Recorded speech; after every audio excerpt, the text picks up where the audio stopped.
ஆண்டுகிட்டு இருக்கிற மோடி அரசாங்கம் தொடர்ந்து தொழிலாளர்களுக்கு எதிரான ஒரு அரசாங்கமாக செயல்பட்டு இருக்கு. இன்றைக்கி திருப்பூர் போன்ற நகரங்களில் வேலை என்பது பெருமளவு குறைந்து போச்சு.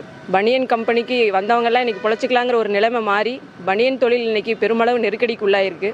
அதற்கு முக்கிய காரணமாக என்ன சொன்னால், வரி போட்டது ஒரு பெரிய காரணமாக சொல்கிறாங்க. அதனால் இன்றைக்கி தொழில் நலிவடைஞ்சு போச்சுங்கிறது யதார்த்த உண்மையாக தெரிய வருது எங்களுக்கு. அது மட்டும் இல்லாமல் இன்றைக்கி தொழிலாளர்களுக்கு பாதுகாப்பாக இருக்கக்கூடிய ஒரு விஷயம் அப்படின்னு பார்த்தா பிஎஃப், இஎஸ்ஐ தான். ஏன்னா நம்மளுடைய உழைப்பு செலுத்துகிற வரைக்கும் வேலையை வாங்கிக்குவாங்க முதலாளிகள். ஆனால் நம்மளுடைய உழைக்கும் சக்தி குறைந்து வேலை செய்ய முடியாத ஒரு சூழல் வரும் பொழுதுல நமக்கு பாதுகாப்பாக இருக்கக்கூடியது பிஎஃப் தான். அது போன்ற நடவடிக்கைகளை இன்றைக்கி மோடி அரசாங்கம் திட்டமிட்டு நிறுத்திக்கிட்டு வர்றாங்க. இதனால் எங்களுக்கு கடுமையான பாதிப்பு ஏற்படுது.